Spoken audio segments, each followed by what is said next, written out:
Hey there, and welcome to another episode of the Top 30. This is the comic book conversation that I guarantee will be hands down the best 60. minutes of your comic book day.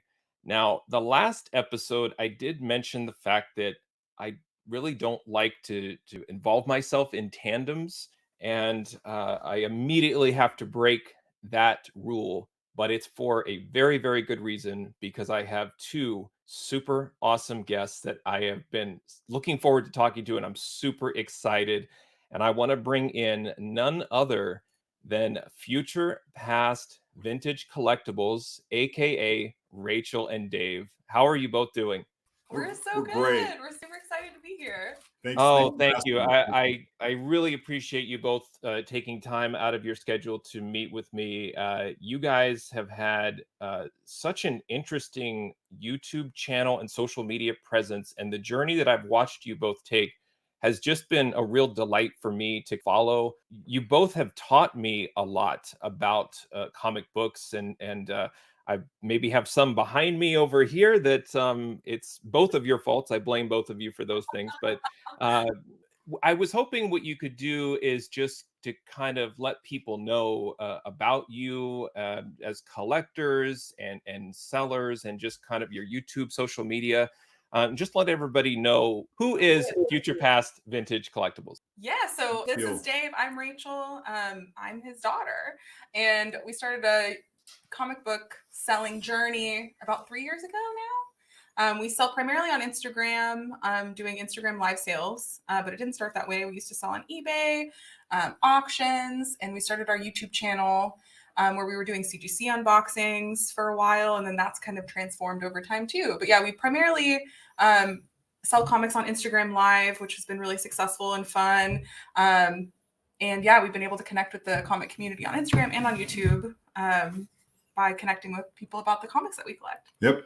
We And sell comic books on Instagram primarily. Yeah, which is weird. Yeah. I think it's probably weird to people. Through that was not how I started the journey. I definitely was doing something different, but that's where we ended up. We didn't plan on going there either. Yeah, It just kind of happened. If you'd have told me I was going to be selling raw books on Instagram, I would have left. Like 5 years ago, you'd have been like, no, yeah, not. because I started off in a different place, but the comic boom changed everything. So Right. Yeah. Yeah, some things have forced our hand as the hobby's kind of evolved over the years, for sure. I can't believe I watch live claim sales on Instagram and buy from them sometimes. It's very interesting, and I think really just being near and getting access to really great comic book people is been part of what has really expanded my enjoyment of the hobby, which includes both of you in that. And yeah, so it's very interesting, and we're going to get into some of the details around how you use social media, because I think that is part of the draw and what's very interesting about your presence and what you're trying to do. But before then, I do need to kind of spice it up a little bit and put you both on the hot seat here. Oh, There is something that yeah, get comfortable now. There's something that I have heard. It's kind of a little bit of a recurring theme on some of your videos, and it has to do with how sales are reported. For me personally, as a collector, I make a lot of decisions with this hobby based on online price guides. Just because I don't do a lot of selling myself, I try to do some. I struggle with it, but as primarily a collector, I want to make sure that I'm trying to collect the most interesting comic books. But from what I've learned from watching some of your videos is that there's a lot of different ways that comics are sold. Instagram, for one, and other even online sources that really aren't tracked. And I guess the question I have is do we as a collecting community or even a selling community, do we rely on these online price guides a little too much? it's an interesting way to frame that question too, because we came from a place that there was basically almost no information on how much Yeah. something should cost, to a place that we have information today, and how valid is it? I'd like to take a different approach than I have often on my channel, and come from another prism in that. There are people that I know, including myself, that I understand certain books in certain runs or in certain publications to be what I feel that they are. It's not necessarily speculation. It's just understanding a book. Well, I'll make an example right here. This is an example. So this is a brand new book to some people. Oh my gosh. Oh my gosh. He wasn't expecting to see that. No, but all of a sudden this is a big deal, right? Yeah. That is not a big deal. I'm telling you, as someone who's known forever, that this is a great book, but not a big deal. Why? This book is what, 34 years old. Why is it a big deal today and it wasn't a big deal last year or 2 years ago or 5 years ago or the times that people passed it because it was $150, right? So I know people that would have paid $300 and $400 for one when they were 200 if they saw the right copy. Who are those people and why? Where did they come up with that price, right? And that's kind of what I'm talking about. I will pay multiples for a book if I know as a fact that that book is a certain grade that you can never find, right? And I've done it, and we'll talk about it later in this, where I'll jump out and spend a lot. I have a friend of mine who spent 3 and 4 times what other people were spending on books on a particular issue, only later that book's worth 20 or 30x from what they were going for when he bought them. Specifically, I can name some FFs that when they were cheap, the first appearance of Silver Surfer, and some of those issues that people had 9.4s and 9.6s, and they wanted thousands of dollars when they weren't going for that. I had a friend that just swallowed them up, paid all the asking prices, only to reap the benefits later and sell them for $15,000, $20,000 each. So what if he'd have gone by the price guide? Right. What if he had said, oh, wait a minute, that's supposed to be $40 less. So there's a macro version of this and there's a micro version of this. Like, why are you buying books? Are you buying for an investment or are you buying because you want that particular book? Mm-hmm. And if we're talking about Spider-Man 300, I mean, come on, there's enough data there that you really should go by the data, but no one's setting a price except you. So those horror books behind you that are all raw, which by the way, that's fantastic, right? I know, it looks really good. I know all those books, and it's like, there's a reason that we choose each one. A lot of people aren't completists with those hobbies, but each one of those is like, trust me, that price is variable. Those are like vegetables. The market just changes every day. You see what I'm saying? Oh, I thought you were saying because they were so low grade that they were like no. The market changes on those books every day. So, there's a generality to them that you can get them, kind of like this, kind of like that, but there's no one price. And you'll find that a lot of things go under the radar. So I think that if you're talking about commodity books that are traded every day, all the time, yes, you should probably go by the prices that you could get one tomorrow. If you're going by like the books behind you that are raw, not the slab ones, because those are pretty common. You can get other copies of that. Oh, yeah. Right? They're cool. We all like them. That's why they're slabbed. Everyone likes them. So they slab them. They're really popular. The ones on the other side, they're hard to find in grade. So they're different.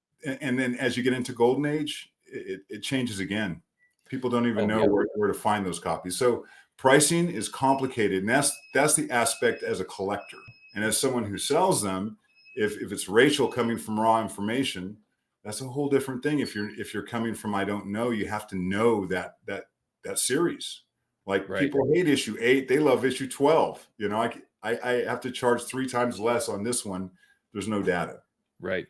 Yeah. So it's not a simple recipe. I don't think you can just go out there and like, I'm looking at eBay. Yeah. Sold. I mean, I think people do rely too much on the hardback copies of what a book should be priced because it's not that black and white. It's never been that black and white. Yeah. So cover price says this should sell for $8 raw and a slab of the exact same grade sold for 110. In what universe does that make sense? Right. I think that's part of my struggle with me trying to sell books. And I say trying because I'm still trying to figure it out and give you a very brief example. And of course, you had to bring up the Stevens Planet comics. So again, there's a lot of blame that's going to be thrown around throughout this conversation, and it's all directed at both of you. So I had what I would consider to be an extra copy, trying to keep the best of the Betty Page Comics Dave Stevens book. Not that rare, but great cover, fun book. If you're a Stevens collector, I probably had maybe a dozen offers on it, and people were trying. I kept declining, and people were messaging me, telling me about, well, the price guides say this and this. I swear to you, this just happened. I raised the price 2 days ago, and you'll never guess what happened. Sold The it. very first offer came in at like 25% over all of these other offers, and I accepted like that. And I was like, wow, there's really it really is just kind of right time, right place, right situation. Yeah. And for somebody in the right book, that's a good price. And I was willing to let it go. But it's just very interesting. Just sometimes people are using these price guides to negotiate. I understand that they're negotiating and they're looking for a certain angle, and then sometimes it just doesn't make sense at all. That particular argument is pretty weak, because if you could buy one for less, why aren't you? And why are they talking to you? Right. Hey, look, if I'm at a fruit stand and these apples are 20 cents and yours are 25, why am I talking to you? Why aren't I talking to the 20-cent guy? And really, okay, so if yours is 20% more, are there other copies on eBay or however you're selling it? Because if there aren't, then there is no competition. And it's not necessarily about, trying to gouge. In that case, it's about, I have a commodity that there aren't any of, and I'm not just going to put it out there for a low price. Yeah. Right. I'm going to fish the market. In other words, Yeah. I'm going to put it up there for this price for a period of time. Give me a week. Here's what I used to do. I'm not sure what it should be. So what I'm going to do is I'm going to test. I'm going to put it here. There have been times that I put it out there and within minutes something sells, or in a claim sale, I put it up and it sells no problem. Now, if I try to sell something for a period of time and it's not selling, I just learned something. It's overpriced. It's overpriced, or like no one wants that book right now. But until I feel like an expert in what the price of that should be, I need some, come on, man, it's a bumper car. I need a little bit of room. And why should I always go down? Because to tell you the truth, I've lost money on a lot of books. Yeah. More than people would think, especially on slabs. I've lost tremendous amounts of money on slabs. So I don't whine about it whenever I lose the money necessarily. I might have whined. Maybe to me a little, but not out in the world. Sometimes. but it's just kind of the way it goes. So I wouldn't have taken an offer if I were you. You got any more of those Dave Stevens books that you're selling? I might have a couple extra somewhere, but Good for you. I knew this would happen. As soon as I have both of you on here, we start creating all of these timeline branches, and we're getting way off track. And so if you give me just a second, I think I'm going to get us back on the sacred timeline. Back in. Please do. Yeah, here we go. The sacred timeline. All right. So we are back. We are on the main timeline, the sacred timeline here. And there is part of me that I need to ask a very selfish question. And Rachel, I'm hoping that you can help me with this. What is it like being the child of a comic book collector? And I ask because I have a couple of children of my own, and they never talk to me about comics. And I'm worried that I am embarrassing them, or I really don't know what.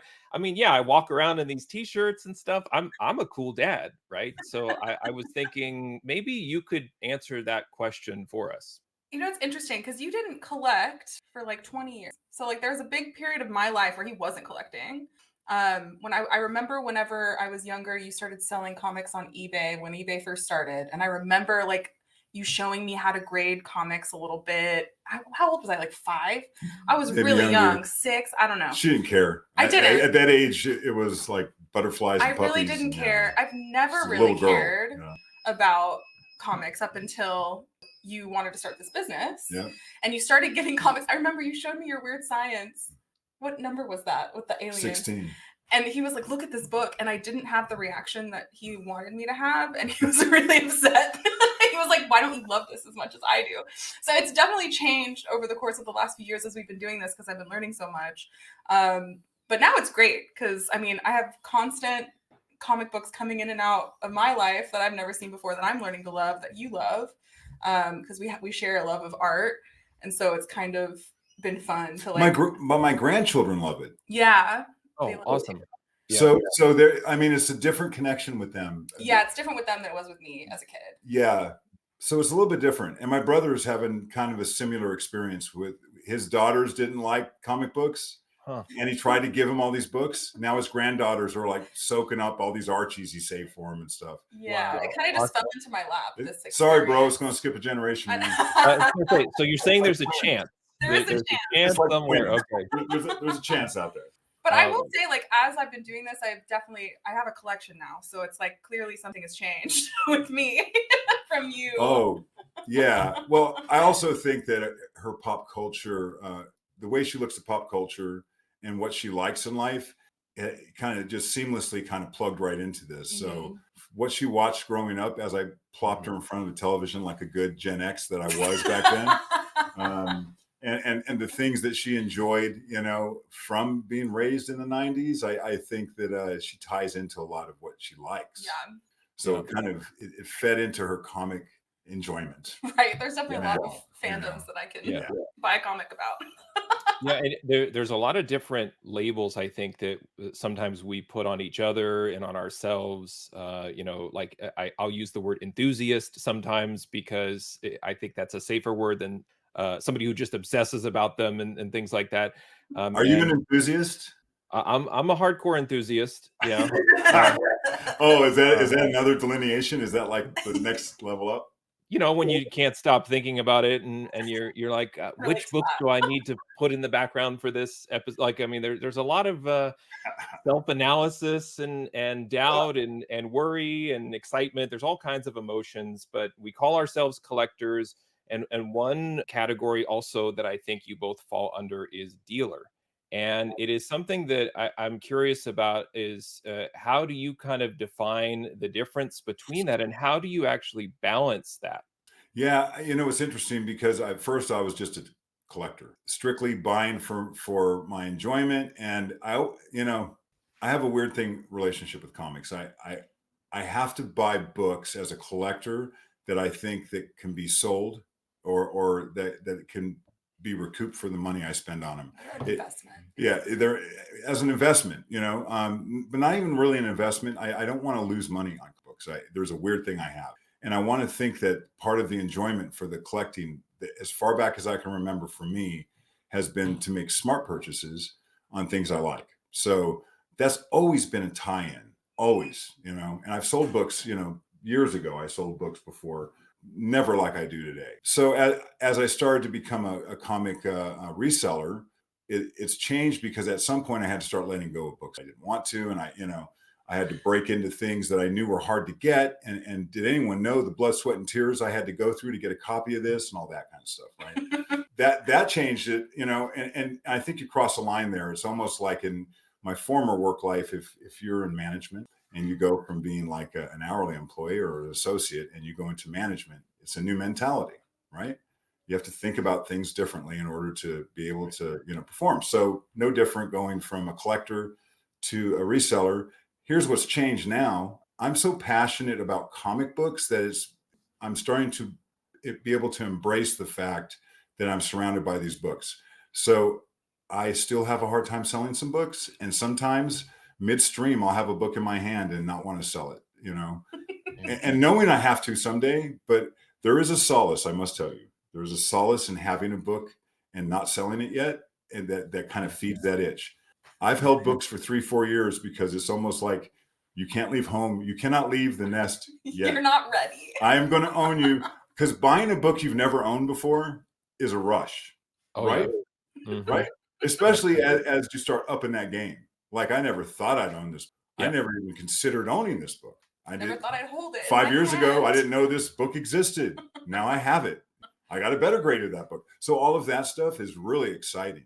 So I think I like that part the best, getting collections, buying, and I get like multiple collections a week. I'm in heaven, man. This is living the dream. Good as it gets. Do I feel like a collector? I feel like a collector every day. Do I want to sell them? Kinda. I have to, but I do, you know. Now, I've never bought a collection. Is it a different kind of rush or thrill when you're dealing with purchasing a collection? You know, I think that different people would have different experiences with it as people who are resellers, right? It's always kind of personal with me. So, I'm usually chatting with someone and seeing if that's a good fit for them to sell me their collection. I'd be the first to tell somebody if it wasn't, but it's never like a hard negotiation. It seems to either fit or it doesn't, right? Mm-hmm. So by the time I get the books, I probably spent a long time talking to that person. So there's already a bit of a relationship there.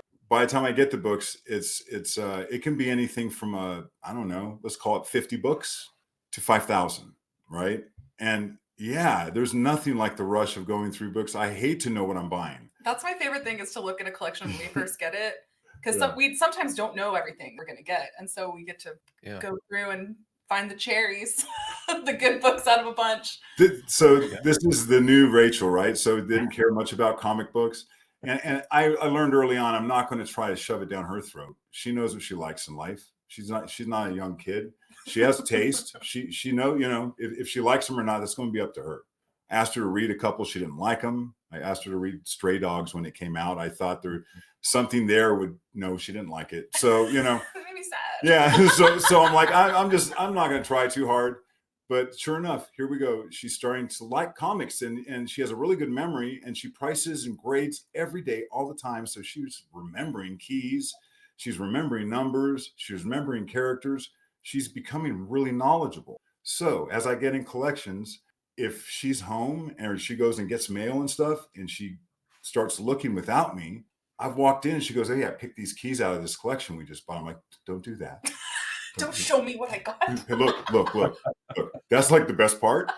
If you kind of don't tell me the end of a movie before I go see the film. And then I found out that she doesn't want me to do that to her either. So it's like, I was gonna start processing the collection, and Rachel goes, hey, don't do that without me. And that's when I knew. I'm like, we have jumped the shark. Mhm. Rachel has to know, and I couldn't be happier, because she actually gets excited and she knows what the books are. And if she doesn't, she's like, "Is this something?" What Hulk was that we just looked at, with that Doom cover? And sure It enough, was an early Hulk with Doom on it. 144. I don't remember. There was a Hulk cover. It's a pink cover, and Hulk and Dr. Doom are fighting on this castle top. Hulk 144, I think. But Rachel picks it up and goes, "Now this is a Doom cover." It's probably one of the best Doom covers in the whole run, right? She goes, "This is a Doom cover." I'm like, and she's got taste. Yeah. And she's got taste. I think in that video you even said, "I knew you would like that one." Like it was like it's like now you guys are in sync, and I wonder too, when you're going through these collections and you encounter a Bronze Age horror run of comics. I'm sure that's still very exciting for you if it does happen. But I think here's my theory. When I start to have certain books, I think it's too late. Like I feel like I'm a little bit behind. And I wonder if you could comment on the Dave Stevens kind of phenomenon as well. Is this sort of mainstream now and not as like special as it used to be? It's getting there. Yeah. It always was mainstream. Like when I was buying it when I was young, if you think about what kids were being entertained with at the time, you still had at the time 3 channels on TV. Entertainment for kids was somewhat limited. You're still either go outside and play, go get a comic book or a book, or watch, Truth or Consequences on TV, or Fuzz with your rabbit ears. You know what I'm saying? So we used to read a lot of comic books, and if you didn't like superheroes and you weren't into that, you were either reading Archie and stuff, or you were reading what DC was putting out with science fiction. And DC, by the way, they were a huge publication at the time. Superman still sold tons of issues of Superman, Batman, and all those kind of farcical characters. And what the X-Men were doing and stuff in Marvel was kind of different. Well, I gravitated towards weird stuff like Plastic Man and the DC stuff, but I liked the horror. I also liked Archie. I mean, I did like the funny stuff, and I liked Mad Magazine. You've always been a fan of horror, even movies and like just horror content. You've read a lot of horror novels. Like you've always been a horror fan. I was lucky to go to comic book stores when I was a kid. That I was in a city that actually had a comic book store at a very young age. So we used to go, and I used to be able to read things like EC reprints. Right. So yeah, once I read that, it was all over. So like things like horror were like right at the center of like what I read. But I also read things like Tarzan and some other things that were all fantasy based. So I was reading a lot of fantasy, science fiction, and horror, and I was into those genres. And then you had like a lot of people that like that as well. Right. And then you got like the Dungeons and Dragons style stuff that was coming out in the mid 70s. And then you have the superheroes. And in superheroes, there was 2 camps. There was Marvel zombies and people who liked everything. you know, and the Marvel Zombies, and that was actually their nickname, right? Was it? Yeah, Marvel Zombies. That's funny. And they would proudly testify, like, I'm a Marvel zombie. I don't care. If it's not Marvel, I don't want to read it. I don't want to touch it. And they really just focused on Marvel, and I was never in that, you know. So not that I didn't like Marvel, I just tended not to read it, except Spider-Man. Spider-Man was my homie. I have a picture of myself when I was like 5 reading the Spider-Man. Nice. I identified with Peter Parker. He had a headache. He was having a bad day. Aunt May was upset, you know, but he had to go fight some bad guy, and he had to go to school tomorrow. You know, I just thought it was cool. Now, the part of all of this is this emergence of your YouTube channel, which I think you both just need to accept that you are influencing those of us that are consuming your content. And this is a prime example because I learned about a lot of these books as you guys would go through, new comics that you've brought in. And I learned a lot and was just like, when I was, you could probably call me one of those Marvel zombies when I first started out with comics. A lot of these books that I would see, they frightened me as a child, and I never, the covers were very scary. And, I was like, I'll just hold my X-Men comic and I'll be okay. But I think, Wolverine, help me. what I'm interested to kind of understand is what has the role of your YouTube channel and your social media presence, like, how has that changed kind of your involvement with the hobby? I feel like you've been able to geek out so much more on the Oh, things you gosh, love. yes. Like Are you so much more kidding? with other people that like also like it, and then people that didn't know about it before. Right. And like I think that's the most fun that you have from what I observe. I on agree like with making that. our YouTube videos. And a lot of the times we'll like talk about a YouTube video that we're gonna make, and it's all based on just like a book that you saw that you thought was cool. And you're like, no one else is gonna care about this, but I don't care. I want to talk about it because I think it's awesome. And then like, it kind of unfolds from there. And then there's somebody out there that starts caring about it. It's they're like, oh god, I never saw that before. And then like there's like a banter in the comments and all that. I was very purposeful with the Bronze Age horror, though. I mean, because I do think that by bringing it up and talking about it and showing it, that there was a viralness to that I didn't create, but I certainly threw a spark on there for our community. What I mean by I didn't create, it's always been like that. It's always been that if someone knew about that book and had it in their hand and they showed it to you anytime, anywhere, and talked about it like I did, and there are lots of people like me, you got just as excited if someone else did that. You just didn't happen to be in the room at the time. And all of a sudden you're watching YouTube and someone says, have you ever really looked at this Bernie Wrightson cover on House? and all of a sudden you start looking at it like, oh, that is sick, right? And there's such a small amount of commitment to that book. I mean, you don't have to have the series to get it. If you're a completist, it's like, I think I could own one of those and I don't have to buy them all. So it kind of fits into a lot of people's niches, whatever you are collecting, that if you had 1 or 2 horror books, it could accentuate your collection. It's not like a major sea change of, oh, I got to now collect these. However, once you open your nose to those books, you start seeing covers you've never seen before. And I'm going to tell you right now, there's covers you haven't seen yet that when you see it, you're going to say like, where have you been all my life? You're the best cover I've ever seen. I've got to have a copy of this. And then you're going to look for it. And you're going to say, holy mackerel, I cannot find anything better than a find. Now, you might be okay with that. I like to challenge myself. Like I would, and it used to be really unrealistic. I'd like a near mint. That doesn't exist. Forget that. How about a near mint minus? I would like to get that above, like just close to the finish line, like nothing on the cover that like makes it look bad. Like someone crunched. Yeah, nothing like that. and the challenge is on. That's why it could take you years to fill in holes in those collections. And that's what I love about it. Another thing about our YouTube channel, I think that has kind of helped us like with the hobby and stuff like that, is like the show and tell videos that you've done that like you were able to interview people, and we're still planning on interviewing more people that like you would have never talked to before. Best kept secret on my channel is I've interviewed some people with some of the best books in America, and we did it in a real low profile thing, but those are hundreds and hundreds and hundreds of thousands of dollars worth of books, and I never really talk about the value of them, but they're also rare. I mean, the romance and the Western and the war books that we were showing, they don't exist. You will never see them other than the conversations that we're talking about. That's like 1 of 5, and that's the highest rated. You know? I've gone back and rewatched those because it's almost like they're so rare that I need to experience it again and watch it again and learn I from have it. to. They're great. I hope you do more of those, because I do wonder if there are certain, I don't want to say like milestones or moments in your video library that really kind of stand out and pop. But from somebody who also, contributes content via YouTube, I was wondering if like the growth of your channel, you have over 5,000 subscribers. Were some of these moments, did that really contribute to the growth, or was it kind of steady, or can you kind of attribute the growth to certain things, certain elements of your content? I think the videos that drew the most people in were the ones where we lost money. Like the ones where we say we lost a lot of money. People love failure. They love they it. love it.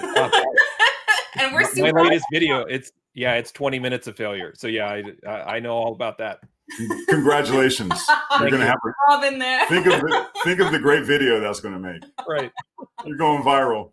Yeah. But it's really interesting that like draws people in, and then we talk about what something has sold for before and like how much lower it is because of boom, and then we wanted the show and tell videos where we interview people to bring a lot more people in, but it didn't. Like those weren't as exciting to people. But once people get into our channel, then they start watching all that other content. And I also want to do it just for historical reasons, because those particular collectors are holding some of the finest examples of those books. Mm-hmm. And one thing I realize is that those books will go on much longer than any of us. They're going to be around after all of us are gone. And I really like the idea of cementing, the history of the books and who owned them. Yeah. So as we put these books together and we care about them, and they have a place in our life, I really like to talk to collectors and why they have these books. People like Richard, who owns Bedrock Comics in Texas.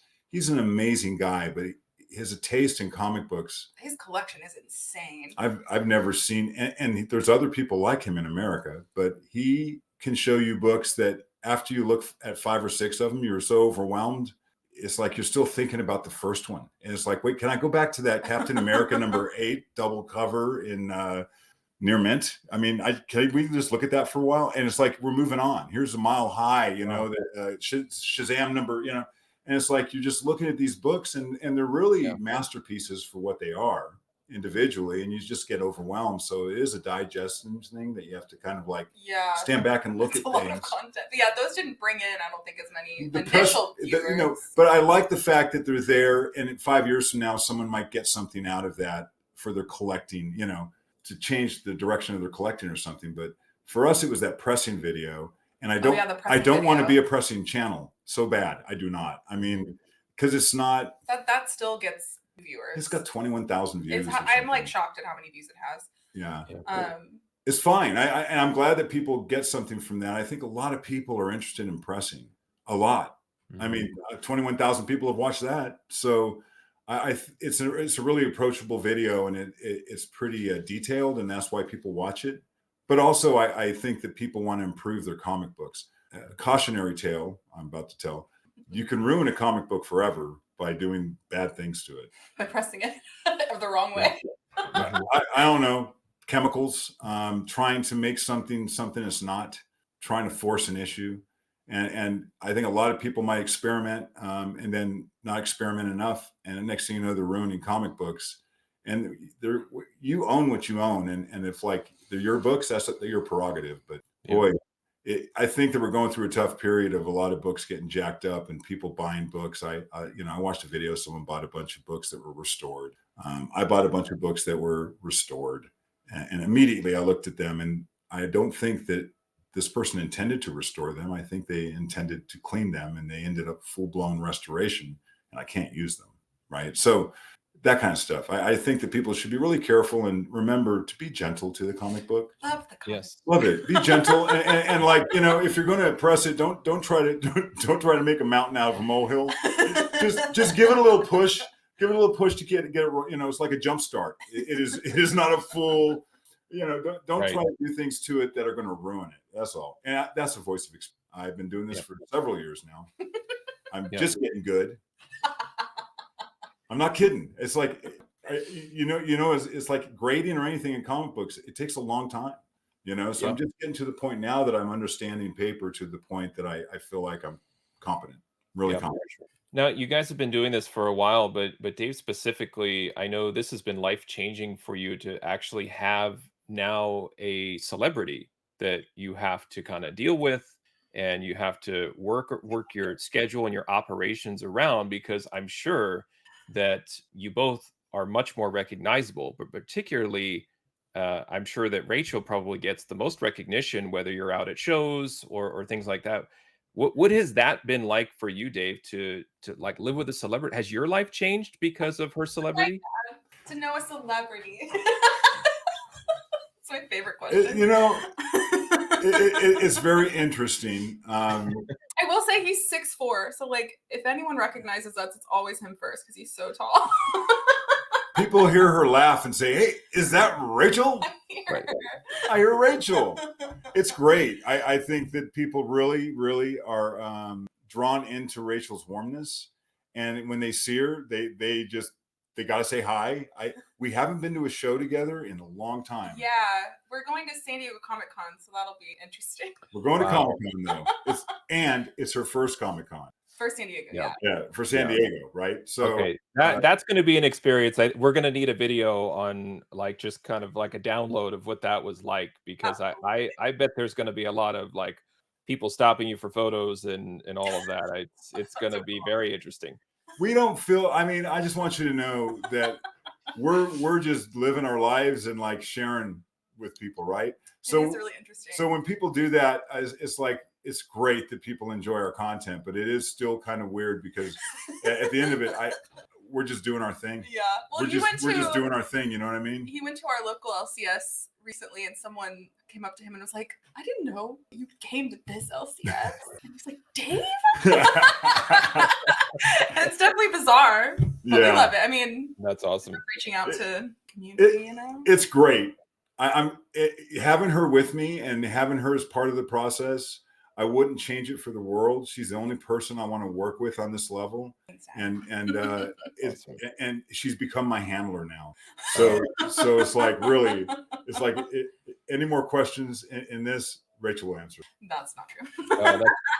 That's very beautiful, Dave. I appreciate that. Now, there's a lot of things that you guys are sharing in the hobby, and one of it is around grading. I was wondering, curious, Rachel, just like how did you get started?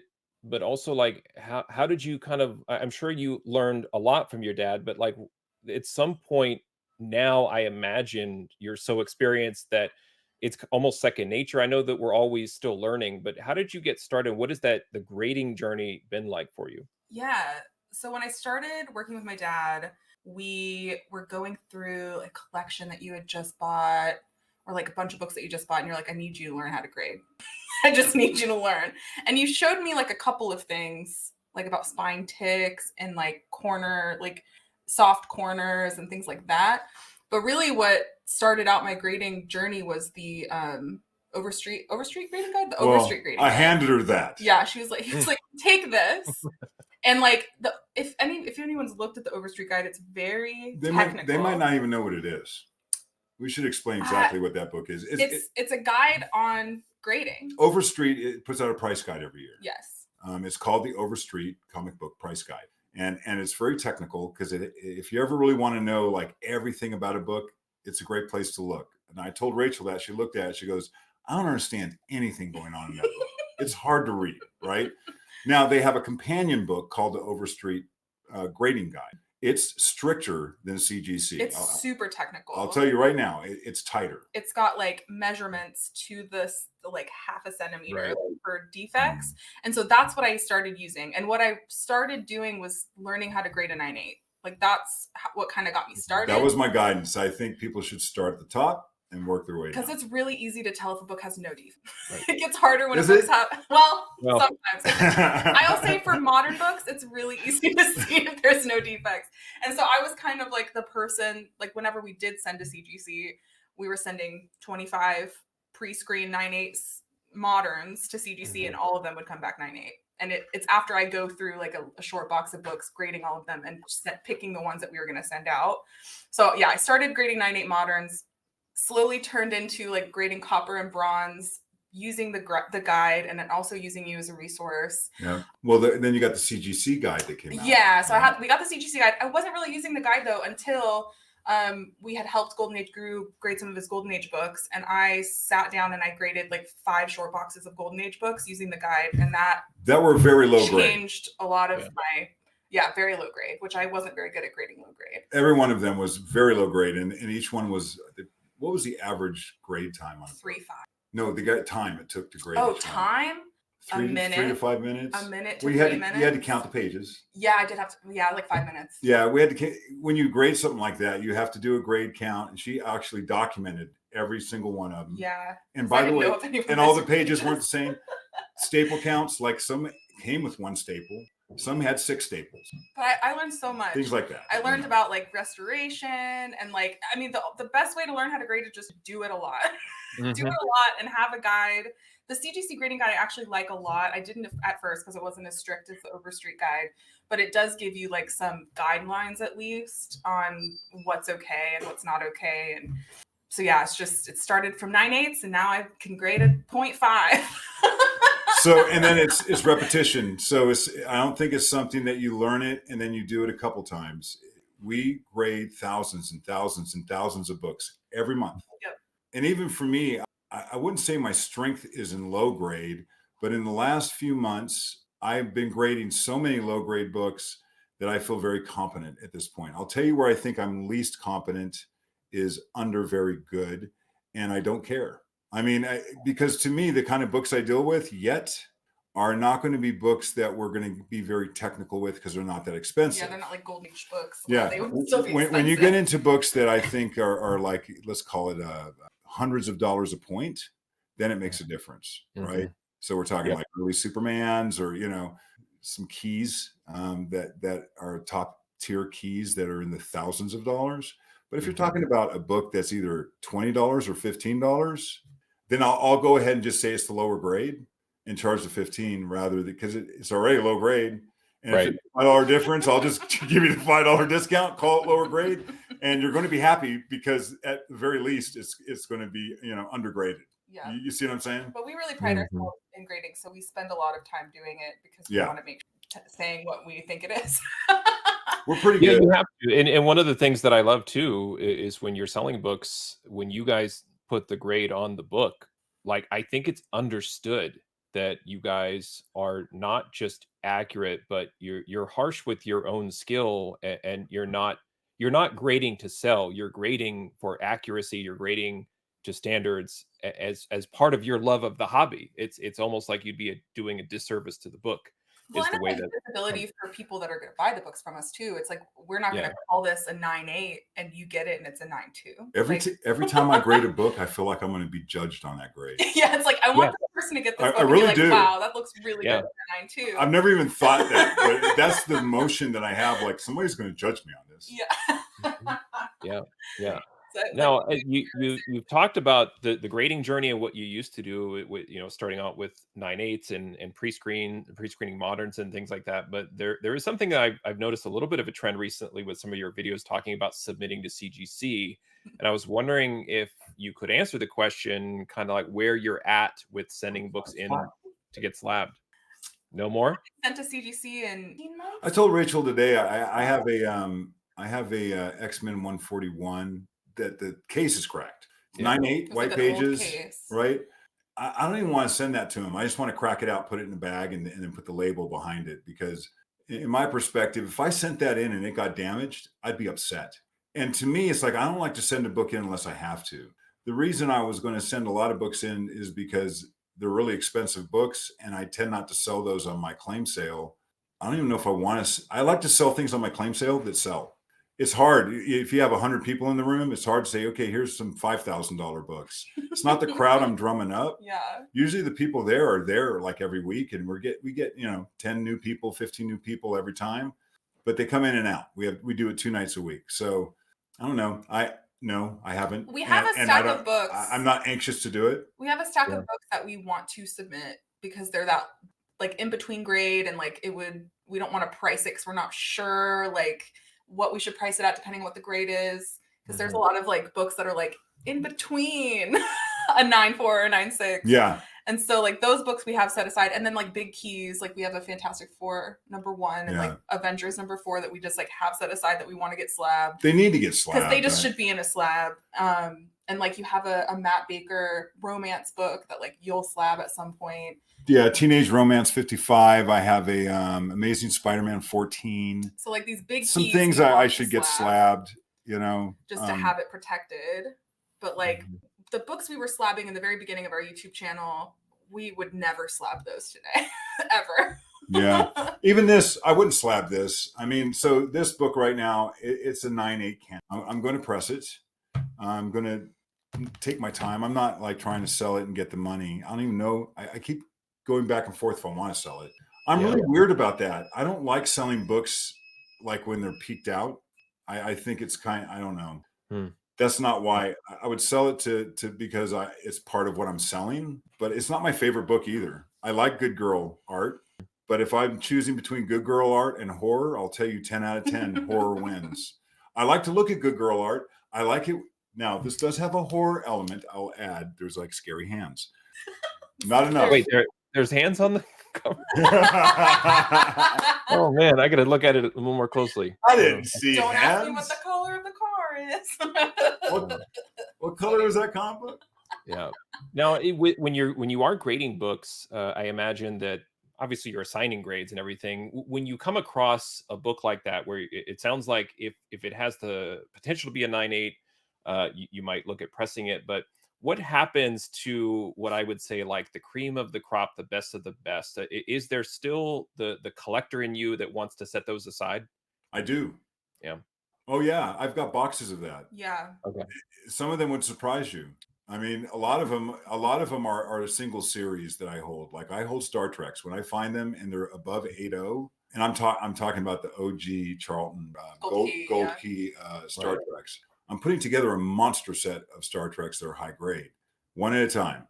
I've never collected them before, but now I'm kind of obsessed with them. So Ripley's Believe It or Not, I'm getting a nice set of those.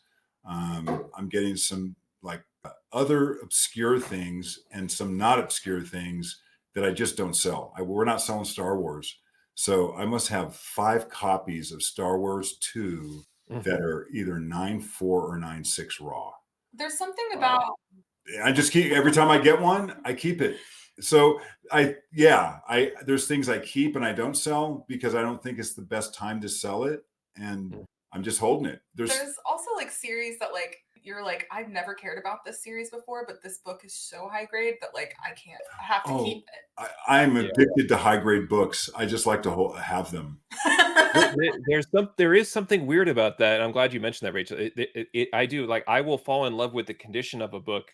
And maybe I have no business owning it or don't know anything about it. But the fact that it's like of a certain age and it doesn't really matter to me at some point. And it's probably just because I've graded and dealt with so many comics, but it's just, it's a weird feeling. Like I do experience that where I'm like, this is in, and it doesn't have to be 9.8 either. It could just like, I do talk about this all the time. Like this book is from the early 1960s. That it has no business looking this good. Right. Yeah. No, I picked up some Jetsons like that. And it's like I got like 5 of them, and they actually technically graded out like 8.0 or 8.5 tops, but in hand they look perfect. And I can't sell those. I think they're file copies. Actually, they appear to be just because of the general look to them, the lack of wear. You know, and the way that they fill in your hand, they just don't look like they ever hit circulation. Like they went from one thing to the next, and that's where I got them. Yeah, I will hold those. I'll even know. The only thing I don't like are like photograph covers. But outside of that, even funny animal books, if it was super high grade and the right title, I'd hold it. Things like Richie Rich or Dot in super high grade, when I find those, if they're like 10 or 12 centers, I hold them. Yeah, because for sure. I like it, you know? Yeah. Yeah. And so some of these you'll keep, you'll put aside, and then a big part of what you both do is selling. Again, it's something that I continually am fascinated by. Not like I don't know what selling is, but like just in terms of the prep work. I think that's some of that work. It's good that we as consumers and buyers and things like that. It's good that we don't see it. But what is that process like of like getting books ready for a sale? I think it's also good people don't see it because it gets a little chaotic. It's I great imagine. Never walk into the kitchen at the restaurant you're eating at, okay? You might be disappointed. because we usually, for each sale, we have like 3 short boxes of books that are priced, ready to go. And the amount of time and effort that goes into just doing one short box that's ready to go could take a day. Yeah, it took me I was up till 5:30 this morning, slept till like 11. No, I was up till 6 a.m. Processing one box of books that from a collection that I bought. And that's going through and grading tons of books that were mostly modern, going through and grading, pricing, and then going through other books in that collection. I took a bunch of low-grade war books. Some are gray tone covers. They're very cool. I decided not to sell those right now. I put them in another box. I got a bunch of mid-grade Batmans from the 60s. Decided to sell those. There's maybe 20 books out of like 3 boxes that needed a press because they were high grade enough that a little bit of a press would have got them, maybe up a whole grade. I typically won't do that if it's something won't benefit from it. I'm not going to try to beat something up. A lot of these I wouldn't touch, right? Like none of the moderns, I'm not pressing that. The war books, I might do like a flattening press to them later on down the road. But if I think the staples won't hold, I won't do that.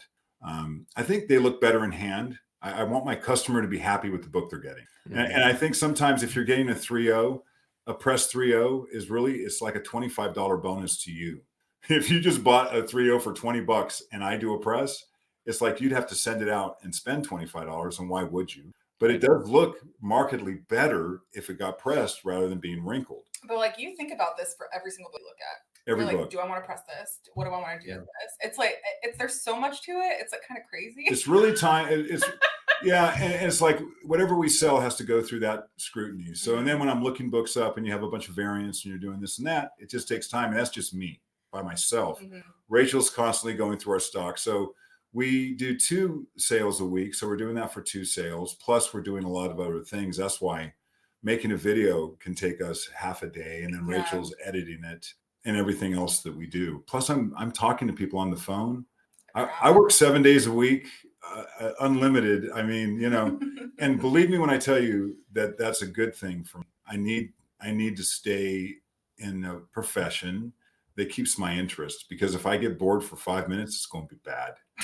So I need to stay occupied. Yeah. I need to stay in something that has my interest, and this has my full and undivided attention. Forever. Right. And Rachel, if you don't mind, what has the social media side brought to selling comics? Because I'm thinking of like the the ballroom conventions that have a certain smell to them of kind of the way that I used to go and buy comics, and now I'm buying everything online. But what has been the challenge in terms of getting your sales to stand out from like the social media side? I mean, I'm trying to think, like our YouTube channel was really what brought people to Instagram, because like Instagram is where we're primarily selling. Kind of. We already had Instagram, by the way, is growing at a much faster rate than YouTube. We have more people on Instagram than we have on YouTube, and we did it in half the time. It's exploding actually. And that's really just based on us selling comics, because that's our presence there. Yeah. But I'll tell you, through doing that, we're starting to feel a lot more community from Instagram than we did originally. And we dig it. I mean, we really, really like Instagram. I like it better than any place I've sold. What that's done for us is it made it a lot more personal. Yeah. I mean, it's very personal, because like we'll make videos on like books that we're going to sell, or like things that we see that are cool on Instagram, which is just like short form content, right? It's like easier to make than a YouTube video, or not like I'm not spending hours editing. And then that's what we have a lot more we have a lot more direct conversations with people through social media. People message us, they might ask us questions. We can't do a lot. I mean, we had a lot of we would like to sell people individual books, and if they give us a list, we fill it. We're so busy, we can't really do that. So it's the strangest way to buy comic books. I think like, man, hey, you got great books. I'd like to give you a list. Can't take it. Nope. You'll have to buy whatever I have on Thursday. or on Monday or Friday. It's like, Well, how weird is that? You know, It is really weird. it's just a strange way to do this. I never would have thought I am doing this, but what's really interesting is that there is a treasure hunt aspect to it that I Mhm. think I've continued to surprise people, that they'll kind of stroll in on a Monday and all of a sudden I've got some books that they did not expect to see.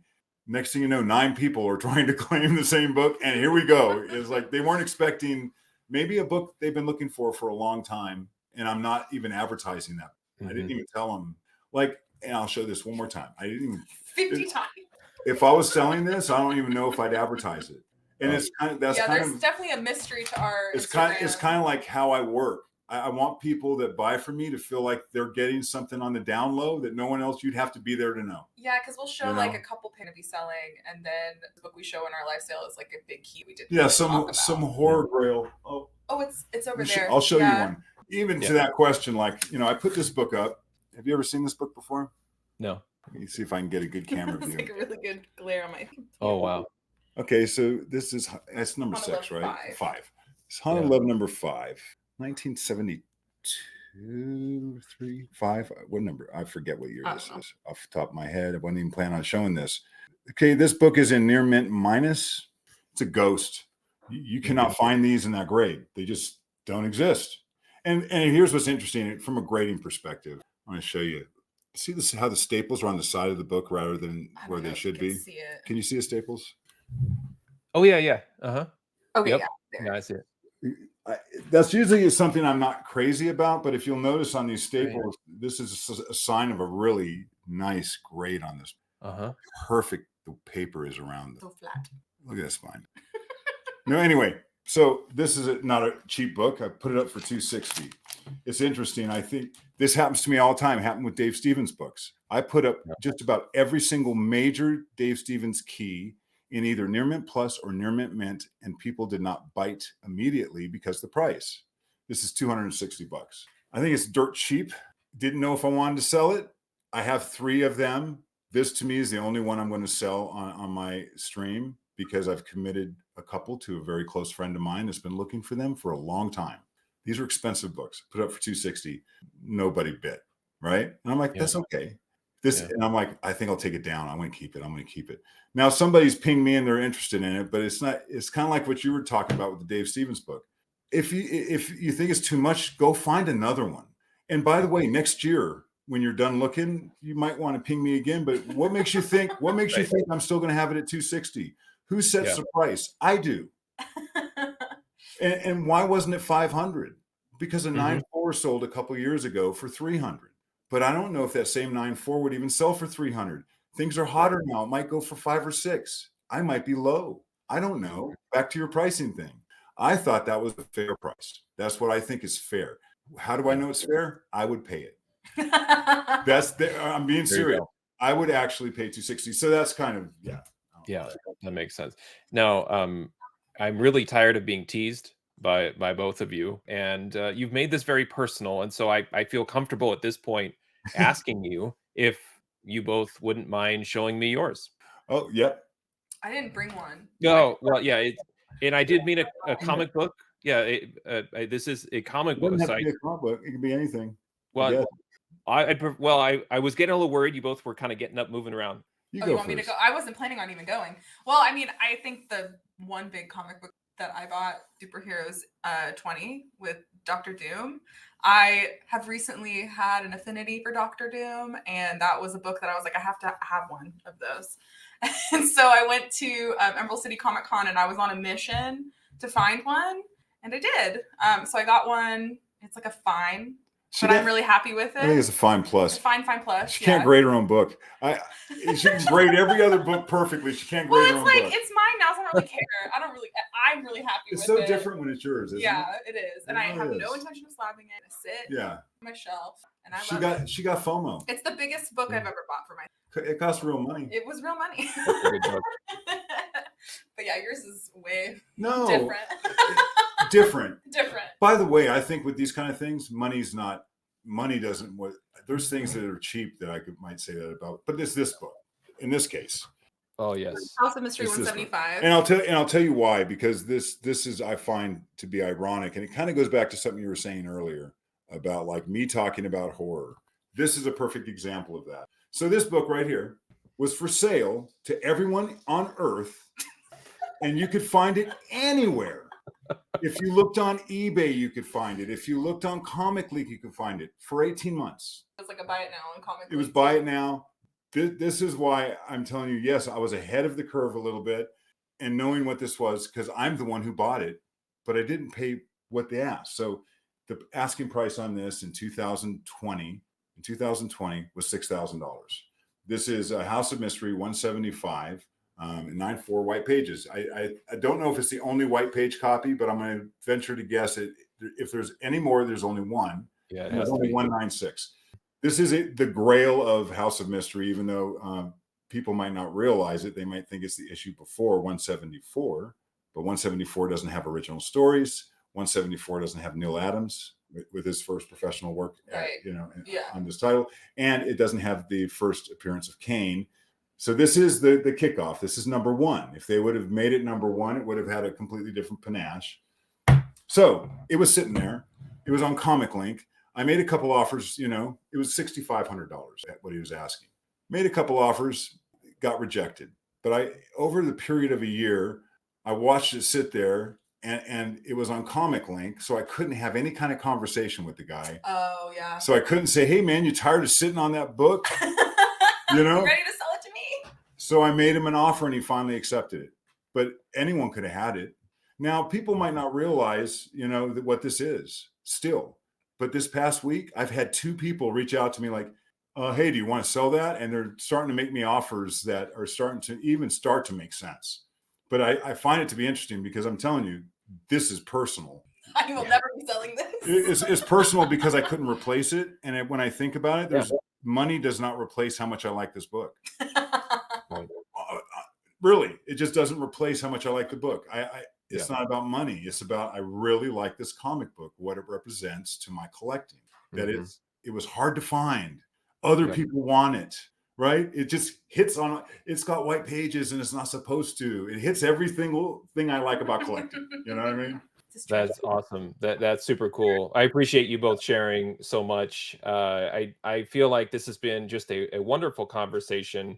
I would like to move forward to, put you both back on the hot seat with a little bit of rapid fire. If you're both sitting down and ready for that. Sit down. I'm ready. I've been sitting this whole time.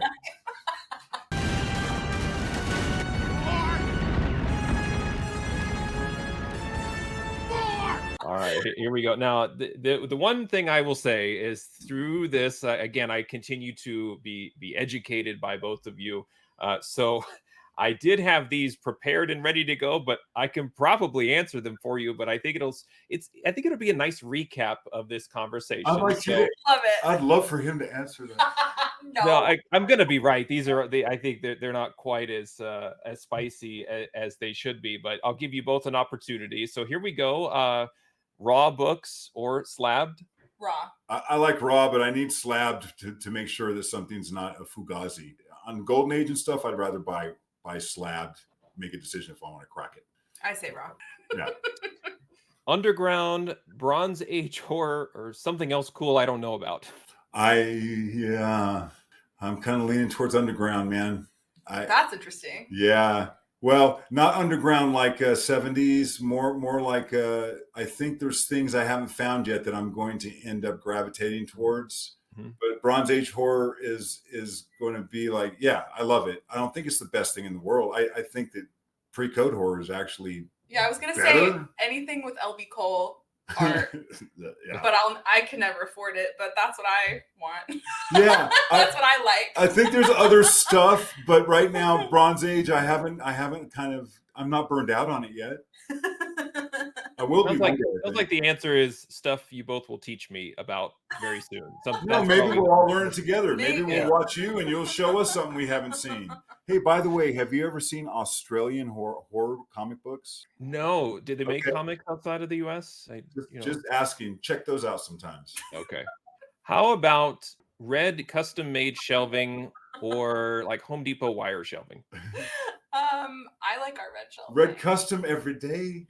Absolutely. Those comics just pop on the red. Boom. Yes. Yeah. All right. Now, here's one maybe I don't know the answer to. House of Secrets or House of Mystery? Can I answer for you? Sure. I think it's House of Mystery because I remember you telling me like the cover. Yeah, I think House of Mystery has better covers. I used to like reading House of Secrets Okay. more when I was a kid. So it's weird. Yeah, House of Mystery I think has better covers. House of Secrets I like the stories when I. Yeah, they're different. What about you? Which one do you like more? House of Secrets, House of Mystery? Oh, I don't get to play. I'm not allowed to. He's not included. Oh, I know the answer to this for you. All right, Rachel's going to answer. Bernie Wrightson. Neil Adams or Bernie Wrightson? It's Bernie Wrightson. It's not fair. It's not fair. It's not a fair question. It's Bernie Wrightson. I know that's the answer. He loves Neil Adams though, so that hurts. I talk about Neil every day.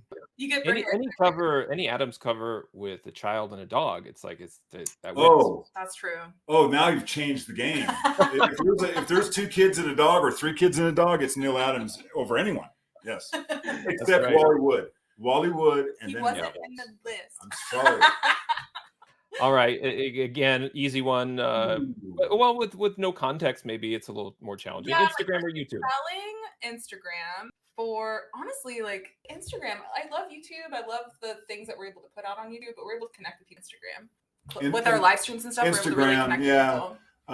Instagram, I think, is more important to us right now. Connection that it we could have. Change. We love YouTube though. You know, they both feel like relatives. You're making us choose from relatives. Is what honestly that's the emotion I have looking at that. Like you're gonna make me choose between my aunt and my uncle. Well, and speaking of the last one here, collecting comics by yourself or with your friends and family. Well, I know you don't want to share your comics. I thought this was going to be an easy one. Now, I have to let them take my comic books home. Touch them. Mine. We definitely like to look at. I love community. I really do. Family, especially. Yeah, I talk to everyone in my family about comic books, including my mother. Even if they don't hear it.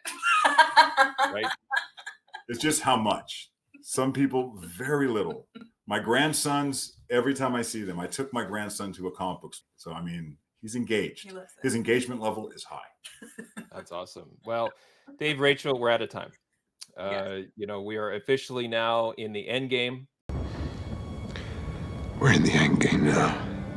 And as being part of the end game, I just want to take a minute to really thank both of you. I should have probably let everybody know that what I meant was it was 30 minutes for each of you. So yes, I really appreciate.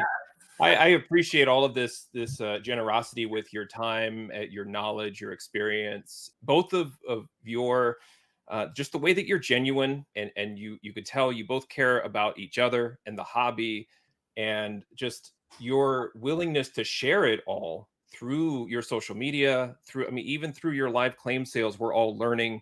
I really appreciate you're one of my favorite YouTube channels, comic book channels, that every time a video drops, and I hope you do more soon, I immediately go and watch, because there's always something that I either have never seen before, I learn about, or maybe I see something that I have seen and it's justifying the purchase. But I have learned so much from pressing, grading, collecting, creators, scarcity, and the list just goes on. And I really appreciate all of the content that you've put together and what you're doing for all of us, and really appreciate you being here. Thank you so much for inviting us. That's really nice. Thank you. This was a great conversation. We really appreciate all that. Thank you. Thank you so much. Anytime. We'd love to chat with you. So thanks a lot. Awesome. Well, thank you both. We will check you out. Check your live claim sales out on Instagram, and definitely subscribe to Future Past Vintage Collectables. Thank you. Bye. So there they go, Dave and Rachel from Future Past Vintage Collectables. You can check them out on YouTube, Instagram, or directly through their website at futurepastvintagecollectables.com, dropping comic book knowledge and live claim sales, just all kinds of comic book goodness and keeping it in the family. Thanks for watching. Happy collecting, and see you next time.